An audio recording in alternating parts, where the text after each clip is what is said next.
Welcome back. সকলকে স্বাগত জানাই বং টেলিস্কোপের আরেকটি নতুন গা ছমছমে এপিসোডে। আজকের রাত, আজকের গল্প সাধারণ কোনো গল্প নয়, কারণ আজ আমরা ছুতে চলেছি সেই অন্ধকারকে যেখানে আলো ঢোকার সাহস করে না, যেখানে শ্মশানের ধূপের ধোঁয়া মিশে যায় রক্তের গন্ধে, যেখানে মৃতদেহের ছাইয়ের ভেতর থেকেও শোনা যায় অশরীরীদের ফিসফিসানি।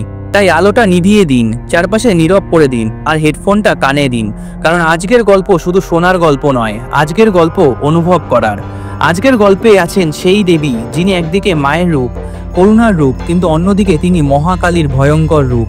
তিনি সন্তুষ্ট হন ভক্তির পুজোয়, কিন্তু রুষ্ট হলে রক্তে ভিজিয়ে দেন সমগ্র ধরণী। তিনি শুধু দানব দমন করেন না, তিনি দমন করেন সেই সব মানুষকেও যারা ভক্তির নাম করে লালসার অন্ধকারকে পুজো করতে চায়। আজকের গল্পে আমরা শুনবো কিভাবে এক শ্মশানে মাঝরাতে এক ভয়ঙ্কর পূজার আয়োজন করা হয়েছিল, যেখানে একজন পাপিষ্ট মানুষ মা কালীর নামে মানুষ বলি দিতে গিয়ে নিজেই তার অভিশাপকে ডেকে এনেছিল। কিন্তু সাবধান, কারণ এই গল্পের প্রতিটি শব্দে লুকিয়ে আছে অভিশাপ, প্রতিটি ছায়ায় আছে ভয়, আর প্রতিটি শব্দে আপনি শুনতে পাবেন মৃতদের আর্তনাদ। শুরু হচ্ছে আজকের সেই ভয়ঙ্কর কাহিনী, উগ্র কালীর ক্রোধ, অভিশপ্ত শ্মশান পূজা। চাঁদের আলো ঢাকা পড়েছে গ্রামে। গ্রামের নাম ত্রিশুলি। ছোট্ট একটা নিরিবিলি গ্রাম, কিন্তু এক ভয়ঙ্কর কিংবদন্তির জন্য গোটা এলাকা জুড়ে কুখ্যাত। লোককথা বলে এই গ্রামের দক্ষিণ দিকে ঘন বটগাছের ছায়ায় আছে এক অভিশপ্ত শ্মশান। দিনে সেখানে শ্মশান খুবই শান্ত, কালো ধোঁয়া ধীরে ধীরে আকাশে মিলিয়ে যায়, কিন্তু রাত নামলেই কাক আর শিয়ালের অদ্ভুত ডাক শোনা যায়। গ্রামের মানুষরা বলাবলি করেন যে রাতে দেবী উগ্রকালী সেখানে পূজিত হন, সেই রাতে শ্মশান কেঁপে ওঠে, আর যেই মানুষ সেখানে প্রবেশ করে সে আর কখনো ফিরে আসে না। গ্রামের এক বুড়ো মহাদেব মণ্ডল সন্ধেবেলায় কুড়ে ঘরের বারান্দায় বসে কাপা কাপা গলায় গল্প বলছিলেন কয়েকজন ছেলেকে। শোনো বাপু, আজ থেকে অনেক বছর আগে এখানে এক মহাতান্ত্রিক নিজের প্রাণ বিসর্জন দিয়েছিল উগ্রকালীকে। তখন সেই থেকেই এই শ্মশান অভিশপ্ত। রাত নামলে মরা মানুষ উঠে দাঁড়ায়, আর পিশাচিনী ভূত প্রেত সব ডাকে। দাদু দাদু, কে এই উগ্রকালী? তিনি কি মা কালী? মহাদেব মণ্ডল বললেন, কালী মায়ের এক ভয়ঙ্কর রূপ, শক্তির চরম প্রলয় মূর্তি। সাধারণত আমরা যাকে কালী বলে জানি তিনি কাল ও মৃত্যুর প্রতীক, কিন্তু উগ্রকালী হলেন সেই কালী যিনি শুধুই ধ্বংস আর প্রলয়ের শক্তি ধারণ করে। তার উদ্দেশ্য অশুভ শক্তিকে ধ্বংস করা, কিন্তু তার রূপ এত ভয়ঙ্কর যে মানুষের কাছে তিনি অভিশাপের মতো মনে হয়। দেবী মহাকালীর রূপ এক সময় দেবতাদেরও ভয় পাইয়ে দিয়েছিল। বলা হয় যখন অসুরদের রক্ত এত বেশি ঝরছিল যে পুরো পৃথিবী রক্তে ডুবে যাচ্ছিল, তখন দেবীর শরীর থেকে এক বিশেষ আগ্নেয় রূপ প্রকাশিত হয়। তিনি হলেন দেবী উগ্রকালিকা মা। তিনি ছিলেন শুধু রক্ত, আগুন আর প্রলয়ের শক্তির প্রতিমূর্তি। তার মুখ থেকে বেরোতো বজ্রের মতো হাসি, আর দৃষ্টিতে জ্বলে উঠত মৃত্যু। তাই তাকে বলা হয় উগ্র, অর্থাৎ ক্রোধ, ভয়, ধ্বংস আর ভয়ঙ্করতার অবতার। তিনি সাধারণ কালীর থেকেও অধিক ভয়ঙ্কর। তার গায়ের রং ঘন নীলচে কালো, যেন রাতের অন্ধকার। মায়ের চোখ আগুনের মতো লাল, সর্বদা জ্বলছে। মায়ের জিহ্বা এত দৈর্ঘ্য রক্তমাখা যেন চারিদিকে সেই জিভ চেটে দিচ্ছেন তিনি। দেবীর দাঁত কুমিরের মতো ধারালো, যা দিয়ে তিনি অসুরদের হাড় ছিঁড়ে ফেলতেন। মায়ের গলায় মানুষের কাটা মুন্ডুমালা, এবং তা থেকে সবসময় রক্ত ঝরে। এই দেবীর 4টি হাত, এক হাতে খড়গ, এক হাতে খুলি, এক হাতে অগ্নিশিখা, আর এক হাতে ভস্ম। দেবীর চুল এত বড় যে ঝড়ের মতো ওড়ে সবসময়, যেন আগুনের স্রোত। শ্মশানের ছায়ের ওপর নাচেন তিনি, আর তার নাচ মানেই প্রলয়। দেবী উগ্রকালিকাকে বলা হয় শ্মশানবাসিনী, অর্থাৎ যিনি কেবল শ্মশানেই পূজিত হন। তান্ত্রিকরা বিশ্বাস করেন শ্মশানই হলো দেবীর সর্বশ্রেষ্ঠ তন্ত্র সাধনার ক্ষেত্র। এখানে মৃত্যু উপস্থিত, ভয় উপস্থিত, আর মৃত্যু আর ভয়কে জয় করার মধ্যে দিয়েই মেলে উগ্র কালী মায়ের আশীর্বাদ। উগ্র কালী রাতে শ্মশানের আগুনে আবির্ভূত হন। ভক্তের রক্ত বলির গন্ধে তিনি আকৃষ্ট হন। বলা হয় যেদিন তিনি শ্মশানে প্রকাশ পান তখন বাতাসও থমকে যায়, পাখি কাক সব শূন্য হয়ে যায়, শ্মশানের মৃতদেহরা নড়ে ওঠে। উগ্র কালী মা সাধারণ ভক্তকে আশীর্বাদ করে না দাদু ভাই, কেবল সেই সব তান্ত্রিক বা সাধক যারা ভয়কে জয় করে, মৃত্যুকে আলিঙ্গন করে, আর নিজের রক্ত বা অন্যের রক্ত উৎসর্গ করতে পারে, তাদেরই তিনি শক্তি দেন। তবে মায়ের আশীর্বাদও ভারী অদ্ভুত। কেউ পান অজস্র শক্তি, কেউ পান ধ্বংসের অভিশাপ। অনেক সময় তিনি সাধককেই নিজের সঙ্গী করে নেন, আর সে মানুষ থাকে না, সে প্রেত হয়ে যায়। একজন কিশোর কাঁপা কাঁপা গলায় জিজ্ঞাসা করে উঠল, ঠাকুরদা, কেউ কি ওখানে গিয়েছিল? মহাদেব মণ্ডল বলে বসলেন, লোক কথা বলে ত্রিশূলী গ্রামের শ্মশানে উগ্রকালীর বিগ্রহ এক প্রাচীন তান্ত্রিক প্রতিষ্ঠা করেছিলেন প্রায় 400 বছর আগে। বুঝলে, তার নাম কেউ উচ্চারণ করে না, শুধু কাল সাধক বলে ডাকে। তিনি মানুষ নন, তিনি আধা পাগল আধা অমানুষের মতো ছিলেন। তিনি বিশ্বাস করতেন শ্মশানই হলো দেবীর প্রকৃত মন্দির, আর সেখানে বিগ্রহ থাকলেই দেবী স্থায়ী হয়ে মানুষের জগতে আবির্ভূত হবেন। কাল সাধক রাতের বেলা এক অদ্ভুত আচার করেন। একসাথে 11টা মৃতদেহ নিয়ে আসে, শ্মশানে অগ্নি সংস্কার করে সেই মৃতদেহগুলো। সেই দেহের ভস্ম আর হাড় মিশিয়ে এক ভয়ঙ্কর মূর্তি গড়ে তোলেন। ওই মূর্তির চোখ তৈরি করেন খুলিতে ভরে রাখা প্রদীপ দিয়ে। তারপর তিনি নিজের বুক চিরে রক্ত ঢালেন সেই বিগ্রহে। রক্তে ভিজে মূর্তি জীবন্ত হয়ে ওঠে, মূর্তিতে প্রাণ প্রতিষ্ঠা করেন তিনি। তখন থেকেই বলা হয় সেই মূর্তিকে উগ্র কালীর মূর্তি। সাধারণ কালী মন্দিরে যেমন দয়া, করুণা আর ভক্তির পুজো হয়, উগ্র কালীর জন্য শ্মশান ছাড়া কোনো জায়গা উপযুক্ত নয় বাবা, কারণ তিনি শ্মশানবাসিনী। তান্ত্রিকের মতে তিনি শুধু ভস্ম, রক্ত আর মৃতদেহের গন্ধেই আকৃষ্ট হন। তাই সেই তান্ত্রিক দেবীর বিগ্রহ প্রতিষ্ঠা করেছিলেন শ্মশানে, যাতে সাধনার সময় দেবী সহজেই আবির্ভূত হন। দেবীর বিগ্রহ বানানো হয়েছিল মানুষের হাড়, ভস্ম আর পোড়া কাঠ দিয়ে। জিভ ছিল লাল রঙের রঞ্জিত মানুষের হাড়ের টুকরো, বুকের ওপর ঝুলতো নরমুন্ডু মালা। এই বিগ্রহ দিনের আলোয় কাপড়ে ঢাকা থাকতো, কিন্তু রাত নামলে কেউ তার দিকে তাকাতে পারতো না। লোক কথা বলে ওই কাল সাধক তার সাধনার শেষে নিজের মাথা কেটে দেবীর বিগ্রহের সামনে উৎসর্গ করে। তারপর থেকে তিনি আর দেখা যাননি। ওই রাত থেকেই শ্মশানে অদ্ভুত হাসি শোনা যেত। মৃতদেহের ওপর বিগ্রহ থেকে ছায়া নেমে আসতো, আর যেদিন উগ্রকালী পূজিত হতেন সেদিন মূর্তির চোখ জ্বলন্ত হয়ে ফুটে উঠত। আরেকজন কিশোর কাঁপা কাঁপা গলায় মহাদেব দাদুকেও জিজ্ঞাসা করলেন, তারপর কি হয়েছিল দাদু?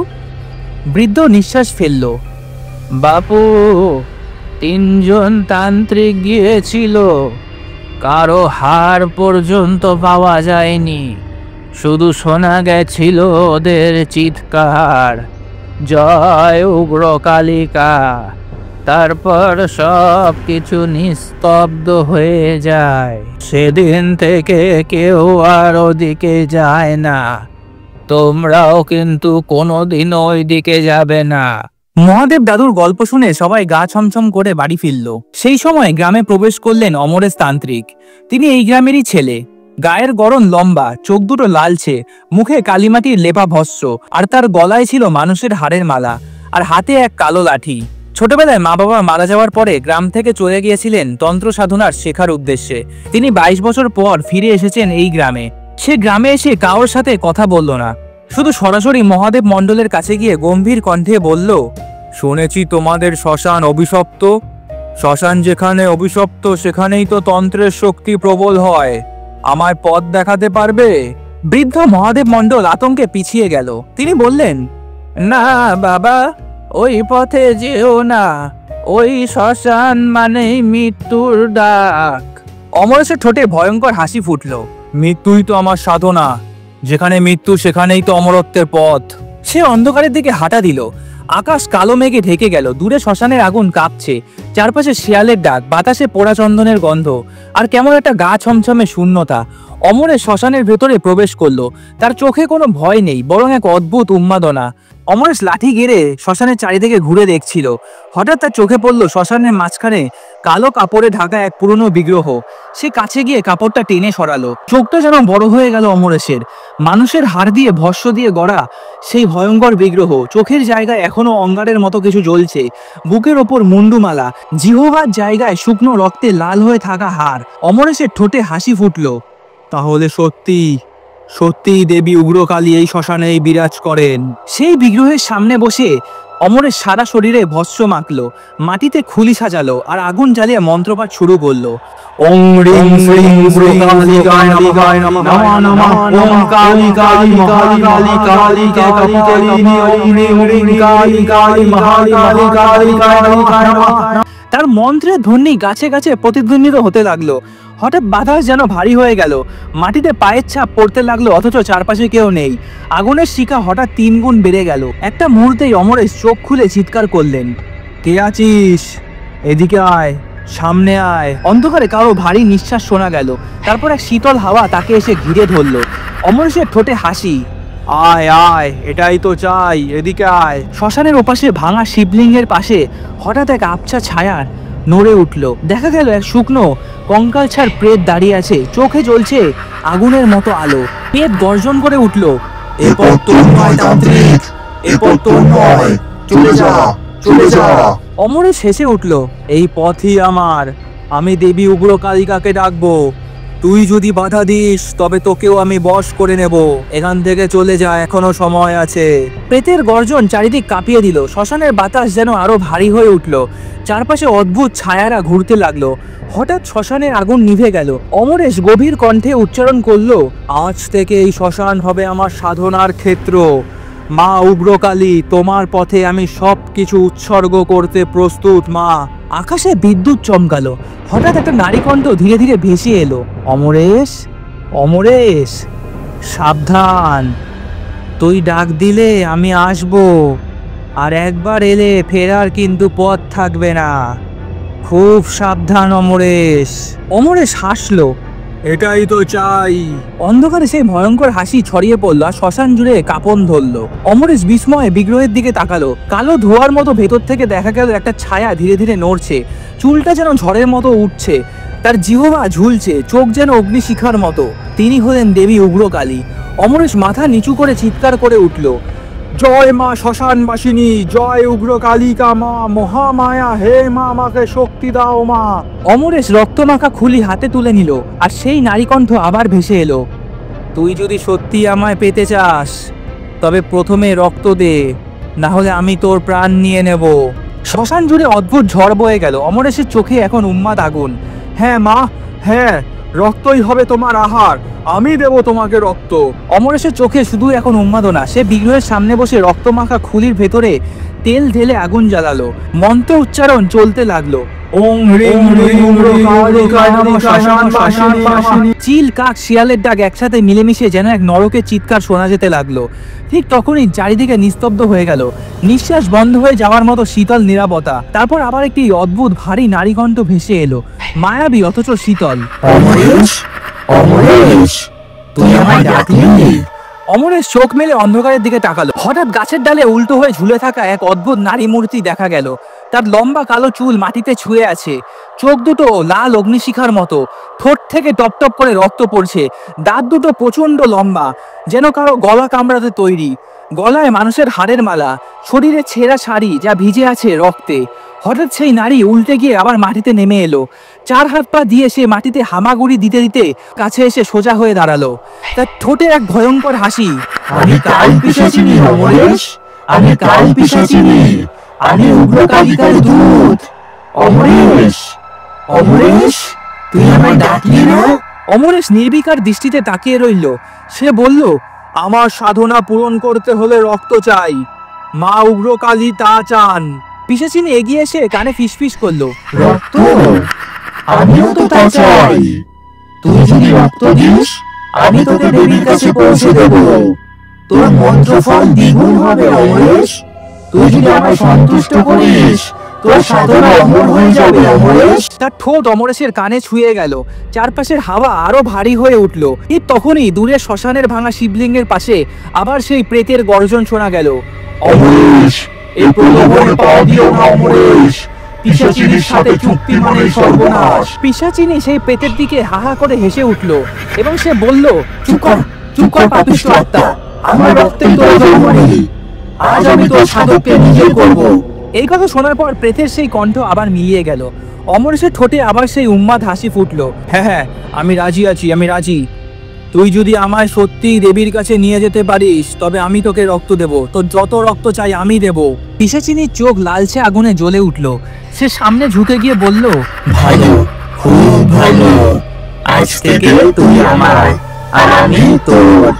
তারপর সে অদ্ভুত এক নৃত্যে মেতে উঠল। চারপাশের ছায়ারা নড়ে চড়ে উঠতে লাগলো। শ্মশানের আগুন হঠাৎই আকাশ ছুঁয়ে উঠল। অমরেশ এক হাতে খুলি তুলে মন্ত্র উচ্চারণ করতে লাগলো। পিশাচিনী হাসতে হাসতে তার চারপাশে ঘুরতে লাগলো।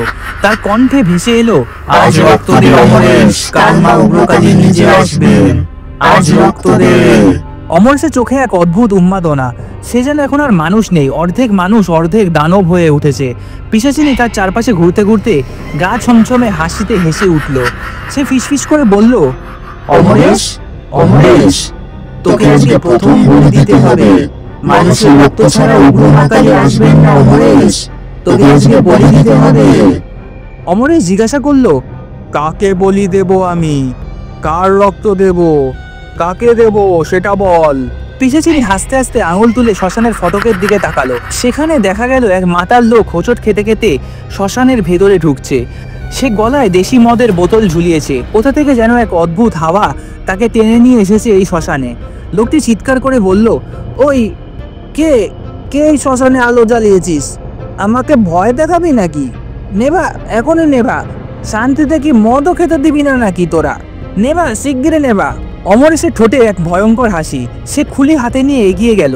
পিশাচিনী তার কানে ফিসফিস করে বলল, এটাই তোর প্রথম বলি অমরেশ। অমরেশ হঠাৎ ঝাঁপিয়ে পড়লো সেই লোকটার দিকে। এক হাতে লোকটার গলা চেপে ধরলো, অন্য এক হাতে তীক্ষ্ণ কাস্তে ঝলসে উঠলো আগুনের আলোয়। লোকটা হাঁসফাঁস করতে করতে চিৎকার করে বলল, বাঁচাও, বাঁচাও, কে আছিস? বাঁচাও আমাকে, বাঁচা। শ্মশানের গাছগুলো হাওয়ায় কাঁপতে লাগলো। অমরেশ কাস্তে দিয়ে এক আঘাত করলো, গলা কেটে রক্ত ঝরে পড়লো। রক্ত গড়িয়ে গিয়ে সরাসরি কালো মাটিতে পড়তেই তা যেন শ্মশান শুষে নিল নিজেই। মাটির ফাটল দিয়ে ধোঁয়া বেরোতে লাগলো। সেই পিশাচিনী ছুটে এসে রক্ত ভিজে থাকা শরীরের ওপরে ঝুঁকে পড়লো আর রক্তটা চেটে নিল। তার ঠোঁট থেকে এক অদ্ভুত আর্তনাদ বেরোতে লাগলো। অমরেশ, কি স্বাদ এই রক্তের। দেবী খুবই তুষ্ট হবে অমরেশ। মা কালী, আসো মা, আসো। অমরেশ খুলি নিচু করে মন্ত্র পড়তে লাগলো।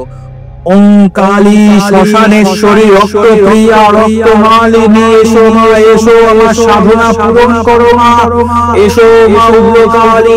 আকাশে বজ্রপাতের মতো শব্দ হলো। শ্মশানের আগুন অস্বাভাবিকভাবে লম্বা হয়ে উঠলো। পিশাচিনী রক্তমাখা ঠোঁট নিয়ে অমরেশের কাছে এসে বলল, আজ শুরু হলো রক্তের খেলা। এবার থেকে প্রতিটি অমাবস্যায় রক্ত দিতে হবে। যত রক্ত দেবে তত শক্তি পাবে অমরেশ। তারপর সে হঠাৎ অদৃশ্য হয়ে গেল। শ্মশানে পড়ে রইল শুধু এক মৃতদেহ আর রক্ত ভেজা মাটি। অমরেশের চোখে তখন উন্মাদ হাসি। সে বুঝে গেছে তার পেছনে ফিরে যাওয়ার কোনো পথ নেই। বলির রাতের পর অমরেশ আর আগের মতো নেই। গ্রামে ফিরে আসার পর তার চোখ লালচে, চুল এলোমেলো, মুখে এক ভয়ঙ্কর হাসি লেগে আছে। মানুষ তাকে দেখলেই ভয় পেয়ে যায়। সে এখন আর একা থাকে না। রাত হলে গ্রামের অন্ধকার গলিতে, বাঁশবাগানের পাশে বা পুরনো পোড়া বাড়ির ধ্বংসস্তূপে তাকে বসে থাকতে দেখা যায়, এবং তার পাশে দেখা যায় ছায়ার মতো এক পিশাচিনী। কেউ কাছে গেলে শুধু কাকের ডাক শোনা যায়, আর তারপর হঠাৎ এক ঠান্ডা হাওয়া। অমরেশের শরীরে এক অস্বাভাবিক পরিবর্তন আসতে লাগলো। এখন তার শরীর হঠাৎ করেই যেন শক্তপোক্ত হয়ে উঠেছে। তার চোখে লাল আভা, কণ্ঠস্বর গম্ভীর, মানুষের চেয়ে বেশি দানবের মতো। কয়েকদিনের মধ্যেই সেই গ্রামের কুকুর, ছাগল, এমনকি মানুষও গায়েব হয়ে যেতে লাগলো। মানুষরা ফিসফিস করে বলতে লাগলো, অমরেশ আর মানুষ নেই, ও পিশাচ সাধক হয়ে গেছে। এক অমাবস্যার রাতে আবার পিশাচিনী এসে হাজির হলো। তার সারা শরীর রক্তে ভেজা, চোখে ক্ষুধার আগুন। সে অমরেশের গলা জড়িয়ে ফিসফিস করে বলল, আজ নতুন বলি চাই অমরেশ। মা উগ্রকালীকে তুষ্ট করতে হলে গ্রামের মানুষের রক্ত লাগবে, এবং তোকে নিজের কোনো মানুষকে বলি দিতে হবে। অমরেশ চমকে উঠল। নিজের মানুষ?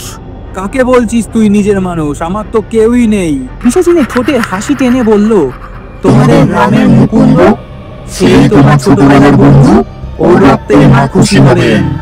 তুমি চেনো তো মুকুন্দকে? তোমার তো ছোটবেলার বন্ধু সে। পরের দিন মুকুন্দ অমরেশকে দেখে খুশি হয়ে ডাক দিল, আরে অমরেশ, এতদিন কোথায় ছিলিস? চল আজকে তো আড্ডায় বসি। অমরেশ ঠোঁটে হাসি টেনে মাথা নেড়ে রাজি হয়ে গেল। রাত গভীর হলে দুজন বাঁশবাগানে বসলো। মুকুন্দ তখনও কিছু বুঝতে পারছে না। হঠাৎ কথা বলতে বলতে অমরেশ হঠাৎ করে একটা খুলি হাতে নিয়ে মন্ত্র পড়তে শুরু করলো। চারপাশে এক অদ্ভুত হাওয়া বয়ে গেল। মুকুন্দ চমকে উঠলো, কিরে ভাই, এসব কি করছিস অমরেশ? ভয় দেখাবি নাকি? অমরেশ হঠাৎ কাস্তে এবার করে ঝাঁপিয়ে পড়লো, চোখে শুধু এক উন্মাদ হাসি। মুকুন্দ চিৎকার করে উঠলো, এ কি করছিস অমরেশ? তুই তো আমার বন্ধু ছিলিস, কি করছিস? পাগল হয়ে গেলি নাকি? বাঁচাও, বাঁচাও, কে আছো? আমাকে বাঁচাও, অমরেশ আমাকে মেরে ফেলবে, বাঁচাও তাড়াতাড়ি। কিন্তু গ্রামের লোকজন তখন ঘুমিয়ে, কেউ শোনে না। অমরেশ এক ঘাতে মুকুন্দের বুক ফুঁড়ে দিল, রক্ত ঝরে পড়লো খুলি ভরে। পাশে দাঁড়িয়ে থাকা পিশাচিনী তৃপ্তের হাসি দিয়ে বলল, ভালো, খুব ভালো। এই রক্তে মা জাগবে অমরেশ। খুব ভালো, তুই ভালো করছিস অমরেশ। এগিয়ে যা, এগিয়ে যা। পরের দিন ভোরে বাঁশবাগানে পাওয়া গেল মুকুন্দের দেহ। মুখ ফ্যাকাশে, শরীর রক্তশূন্য, চারপাশে অদ্ভুত মাটির দাগ, যেন কেউ রক্ত মাটির নিচে টেনে নিয়েছে। গ্রামের লোকজন আতঙ্কে কাঁপতে লাগলো। লোকজন বলতে লাগলো, শ্মশান থেকে উগ্রকালীর অভিশাপ এখন আমাদের গ্রামে নেমে এসেছে। কেউ আর রাতে বেরোয় না, কিন্তু তারা জানে না যে অমরেশ এখন থামবে না। তার ভেতরকার ক্ষুধা আর পিশাচিনীর খিদে দিন দিন আরো বাড়ছে। অমরেশ এখন পুরোপুরি অন্ধকার শক্তির দাস। দিনের বেলা সে চুপচাপ ঘরে বসে থাকে, কিন্তু রাতে তাকে দেখা যায় শ্মশানে খুলি নিয়ে কিসব উল্টোপাল্টা মন্ত্র জপ করছে, আগুনে চারপাশে নেচে উঠছে। কিন্তু এবার তাকে বড় বলি দিতে হবে। পিশাচিনী বলল, তুই চাইছিস উগ্রকালীর আসল আবির্ভাব, তবে তোর গ্রামের যে মন্দির আছে, সেই মন্দিরের যে প্রধান পুরোহিত, তাকে বলি দে। ও খুবই পবিত্র। একজন পবিত্র আত্মার বলি তোকে খুব তাড়াতাড়ি উগ্রকালী মায়ের কাছে পৌঁছে দেবে। কেবল তার রক্তেই মা তুষ্ট হবে। যে করেই হোক ওকে বলি দেওয়ার ব্যবস্থা কর অমরেশ। অমরেশ প্রথমে দ্বিধাবোধ করলো, কারণ পুরোহিত ছিল গ্রামে তার ছোটবেলার শিক্ষক, যিনি তাকে অন্নপ্রাশনও করিয়েছিলেন। কিন্তু তার লোভ আর কালো মায়ার নেশা তাকে অন্ধকার করে দিল। সে একদিন সকালে মন্দিরে গিয়ে কান্না ভেজা মুখে বলল, গুরুজি, গুরুজি, আমি ভীষণ কষ্টে আছি গুরুজি। আমার শরীরে অদ্ভুত অসুখে ভুগছে গুরুজি। আমি রাতের বেলা ঘুমাতে পারি না, মনে হয় আমাকে কেউ কিছু করেছে গুরুজি। আপনি যদি একটু মন্ত্রপাঠ করেন আমার মুক্তি হবে গুরুজি।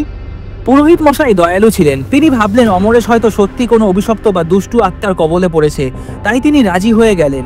অমরেশ তখন বলল, আজ রাত অমাবস্যার রাত গুরুজি, শ্মশানে এক বিশেষ পুজোর আয়োজন আছে, আমি আর দেরি করতে চাই না গুরুজি। পুরোহিত মশাই দ্বিধায় পড়লেন, কিন্তু অমরেশের করুণ মুখের দিকে তাকিয়ে তিনি রাজি হয়ে গেলেন। তিনি জানতেন না তিনি নিজেই হতে চলেছেন সেই বলির পাঠা। সন্ধ্যার পরে অমাবস্যার অন্ধকারে অমরেশ আর সেই পুরোহিত শ্মশানের দিকে হাঁটতে লাগলো। আকাশে মেঘ জমেছে, বাতাসে পোড়া দেহের গন্ধ ভেসে আসছে। ডান দিকে বাঁশবন, বাঁদিকে কুয়াশায় ঢাকা নদী। পুরোহিত প্রার্থনা করেছিলেন, হে দেবী মা, আজ যদি সত্যি কোনো অশুভ শক্তি থেকে থাকে তবে আমাকে শক্তি দিও মা, যাতে আমি অমরেশকে রক্ষা করতে পারি অশুভ শক্তি থেকে। কিন্তু অমরেশের চোখে তখন শুধু লালসার ভয়ঙ্কর ঝিলিক। মধ্যরাতে তারা পৌঁছালো শ্মশানে। চারপাশে এক অদ্ভুত দৃশ্য, পোড়া কাঠের গন্ধ, কালো কাকগুলো হঠাৎই উড়ে যাচ্ছে, আগুনের আলোকছটা যেন লালচে ধোঁয়া তৈরি করছে। পিশাচিনী আগের থেকেই অপেক্ষা করছিল, তার মুখে এক অদ্ভুত ভুতুড়ে হাসি। অমরেশ ইশারা করতেই কালো দড়ির মতো কিছু একটা বেরিয়ে পুরোহিতকে জড়িয়ে ধরলো। পুরোহিত চিৎকার করে উঠলেন, অমরেশ, অমরেশ, কি করছিস এটা তুই? অমরেশ অমরেশ কাঁপা কাঁপা গলায় বলল, আমি আমি আমায় ক্ষমা করো গুরুজি, আমায় ক্ষমা করো, কিন্তু এ বলি না দিলে আমি তো আর অমর হতে পারবো না গুরুজি, আমায় ক্ষমা করে দিও। তুমি স্বর্গে যাবে গুরুজি, স্বর্গে যাবে, কোনো চাপ নিও না। পুরোহিত কেঁদে কেঁদে বললেন, অমরেশ, অমরেশ, তুই বুঝতে পারছিস না অমরেশ, তুই যাকে ডাকছিস সে দেবী নয়, সে ভয়ঙ্কর উগ্র রূপ অমরেশ। তুই নিজেকে আর পুরো গ্রামকে ধ্বংস করে ফেলছিস অমরেশ, এখনো সময় আছে বাবা, থেমে যা অমরেশ, থেমে যা। কিন্তু তখন আর দেরি নেই। অমরেশ পুরোহিতকে শ্মশানের মাঝখানে খড়ের গাদার ওপর ফেলে রাখলো। সে মাটি থেকে একটা রক্তমাখা খুলি তুললো আর মন্ত্র পড়তে শুরু করলো। অঘরি তন্ত্রে রন্ত্রে রহন এসো মা, এসো মা, এসো উগ্র রূপে প্রকাশ হও মা, এসো মা, এসো এসো আসো তাড়াতাড়ি আসো, উগ্র রূপে প্রকাশ হও মা। চারপাশে বাতাস ভারী হয়ে উঠলো, কাকেরা যেন হঠাৎ চুপচাপ হয়ে গেল, মাটির নিচ থেকে যেন চাপা আওয়াজ বেরোতে লাগলো। পুরোহিত মরিয়া হয়ে চিৎকার করে বললেন, অমরেশ, অমরেশ, তুই থাম বাবা, থাম, তুই শেষ হয়ে যাবি অমরেশ, এখনো সময় আছে, থাম বাবা, এরকম করিস না অমরেশ। কিন্তু অমরেশ কাস্তে হাতে ঝাঁপিয়ে পড়লো, পুরোহিতের গলায় এক কোপ মারলো। জ্বলন্ত চিতার আঁচ, বাতাসে পোড়া কাঠ আর চামড়ার গন্ধ, চারিদিকে কুকুরের হাউ হাউ ডাক আর পেঁচার ডাক, মাটির নিচ থেকে যেন অচেনা কান্না ভেসে আসছে। অমরেশ চিৎকার করে বলছে, হে মা উগ্র কালী, আমি তোমার জন্যই সব করেছি মা, আমি তোমার জন্যই রক্ত এনেছি, গ্রামবাসীদের বলি দিয়েছি, তবুও তুমি কেন আমার ওপর ক্রুদ্ধ মা? দেখা দে মা, দেখা দে, আমাকে দেখা দে, এই ভক্তকে একবার দেখা দে মা, আর কত বলি চাই তোর, দেখা দে মা। চারিদিকে হাওয়ার ঝাপটা, চিতা ভস্যের গন্ধ আর ঝিঝির মতো ভৌতিক শব্দ ছড়িয়ে পড়ছিল। হঠাৎই কালো একটা ধোঁয়া কুণ্ডলি পাকিয়ে সেই মূর্তির ভেতর থেকে বেরিয়ে এলো। একটা ভয়ঙ্কর অবয়ব ফুটে উঠল। কি সেই ভয়ঙ্কর রূপ! চোখে আগুন, জিভে রক্তের দাগ, গলায় খুলির মালা আর এক হাতে তলোয়ারি। তার দাঁতগুলো খাড়া হয়ে বেরিয়ে আছে, চারিদিকে কেঁপে উঠলো তার আবির্ভাবে। এ তো স্বয়ং উগ্র কালী মা। অসুর সন্তান, তুই দেবীর ভক্ত ছিলিস না, তুই ছিলিস কামনার দাস। তুই ভেবেছিস আমার ভক্তি মানে তোর কাম বাসনার পূরণ। তুই কি জানিস বলি মানে কাকে বলে? বলি মানে তোর লোভ, তোর ভয়, তোর কামনা, তোর হিংসা, সবকিছু আমায় সমর্পণ করা। মানুষকে হত্যা করে রক্ত ঢেলে আমি কখনো সন্তুষ্ট হই না অসুর। তুই যেসব প্রাণীকে হত্যা করেছিস, বলি দিয়েছিস, সেগুলো আমার উপাসনা নয়, ওটা তোর পিশাচ মোহ। আমি কখনো মানব বলি চাইনি শয়তান, আমি চাই ভক্তির রক্ত, অহংকারের শিরচ্ছেদ, কামনার আগুন নিভিয়ে ভক্তির প্রদীপ জ্বালানো। কিন্তু তুই ভক্তির নামে পাশবিক লালসা ঢেকেছিস, পিশাচিনীর পাল্লায় পড়ে গ্রামবাসীর রক্ত ঝরিয়েছিস, তাই তোর দণ্ড অনিবার্য। অমরেশ হাঁটু গেড়ে কাঁপতে লাগলো। অমরেশ কাঁদতে কাঁদতে বলল, আমায় ক্ষমা করে দাও মা, ওই পিশাচিনী আমাকে পথভ্রষ্ট করেছিল মা, আমি তো জানতাম না এসব, আমাকে ক্ষমা কর তুই। হঠাৎ অন্ধকার থেকে সেই পিশাচিনী বেরিয়ে এলো। তার চুল লম্বা, চোখ দুটো আগুন শিখার মতো লাল, ঠোঁট রক্তে ভিজে আছে। সে বিকট হাসি হেসে উঠল। সে বলল, অমরেশ, অমরেশ, তুমি ভেবেছো আমি তোমাকে ব্যবহার করিনি? আমি দেবীর নাম বানিয়ে তোমার লালসা জাগিয়ে তুলেছিলাম অমরেশ। তোমারই হাতে গ্রামের মানুষ মরেছে, আমি তো শুধু তোমার কামনা বাড়িয়ে দিয়েছি। তুমি ভেবেছো এটা দেবীর আদেশ। অমরেশ চিৎকার করে উঠে দাঁড়ালো, শয়তান, তুই আমার সর্বনাশ করেছিস শয়তান। কিন্তু দেবী উগ্রকালী এবার ভয়ঙ্কর রুদ্র রূপে প্রকাশ পেলেন। জ্বলন্ত চিতার আগুন এক ঝড়ে লেলিহান হয়ে উঠল। শ্মশান কাঁপতে লাগলো, আকাশে বাজ পড়ল, কালীর চোখ রক্তভাব হয়ে উঠল। চারিদিক থেকে মৃতদেহের ছাই, ভস্ম আর খুলিরা সব বাতাসে ভেসে উগ্র কালীর সামনে নত হয়ে গেল যেন। পিশাচিনী ভয় পেয়ে আর্ত চিৎকার করে উঠল। পিশাচিনী বলল, না না না, আমার ক্ষমা করো মা, আমি তো শুধু কামনাকে বাড়িয়েছি, আমি তো শুধু অন্ধকার দেখিয়েছি, আমি তো আর কিছু করিনি মা। কিন্তু উগ্র কালিমা তখন গর্জন করে উঠল, অন্ধকারকে আশ্রয় দেওয়া মানেই অন্ধকারে ডোবা, তুইও আজ ধ্বংস হবি। এক মুহূর্তে দেবী তরবারি উঁচিয়ে পিশাচিনীর বুক ভেদ করলেন। ভস্ম হয়ে সে যেন মিলিয়ে গেল অন্ধকারে। উগ্রকালী বললেন, অমরেশ, তুই নিজেই দোষী। তোর অন্তরের কামনা আর প্রলোভনই এই পিশাচিনীকে ডেকেছিল। সে আমার দূত নয়, তোর পাপের প্রতিচ্ছবি। অমরেশ আতঙ্কে চিৎকার করলো, না মা, না, আমায় রক্ষা করো মা, আমি তো এরকম চাইনি, আমি তো শুধু তোমার ভক্তি চেয়েছি। দেবী যেন রুদ্র হাস্য গর্জে উঠলেন, যে নিজের কামনার হাতে আত্মাকে বিকিয়ে দেয় তাকে রক্ষা করা আমার ধর্ম নয়। তুই ভক্ত নোস অমরেশ, তুই হলো অসুর। এক মুহূর্তে দেবী উগ্রকালীর মূর্তি যেন আকাশ জুড়ে উঁচু হয়ে উঠে দাঁড়ালো।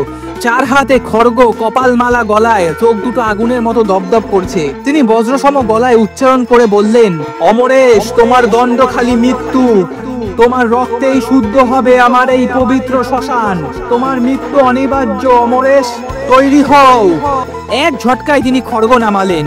অমরেশের শরীর থেকে মাথা আলাদা হয়ে পড়ে গেল। শ্মশানটা যেন আবার নিস্তব্ধ হয়ে গেল। শুধু বাতাসে দেবীর কণ্ঠ ভেসে উঠল, এবার মৃদু গলায়, ভক্তি ছাড়া সাধনা নয়। অন্ধকার, লালসা আর রক্তলোভ যদি সাধনায় ঢোকে, তবে সেই সাধকই রাক্ষসে পরিণত হয়। যে ভক্ত আত্মাকে শুদ্ধ করে আমি তার রক্ষা করি, কিন্তু যে ভক্ত কামনা লোভে অন্ধ হয়ে অন্যকে ক্ষতি করে আমি তার সর্বনাশ করি। স্মরণে রেখো তোমরা সবাই, আমি উগ্রকালী, আমি ভয়ঙ্করী, আমি রুদ্রাণী, আমি বিনাশিনী, তবু আমি সৃষ্টি করতি, আমি জননী, আমি রক্ষা করতি। আমার ক্রোধ যেমন প্রলয় ডাকে, তেমনি আমার করুণা জন্ম দেয় নতুন আলোর। আমার পুজোয় বলি লাগে, তবে সেই বলি শুধু নিজের পশুত্বের, মানুষ বলি নয়। অমরেশের মৃতদেহ চিতার আগুনে দাউ দাউ করে জ্বলতে লাগলো। গ্রামবাসীরা দূর থেকে ভয়ে দেখলো আকাশে উগ্রকালীর অগ্নিমূর্তি ধীরে ধীরে মিলিয়ে গেল। রেখে গেল শুধু একটা রক্তলাল সন্ধ্যা আকাশ। রাতের সেই বজ্রপাত আর ভয়ঙ্কর আগুনের তাণ্ডবের পর সকাল হলো। অমরেশের দেহ ছাই হয়ে গেছে, চারিদিকে নিস্তব্ধ, শুধু বাতাসে একটা জ্বলন্ত গন্ধ রয়ে গেছে।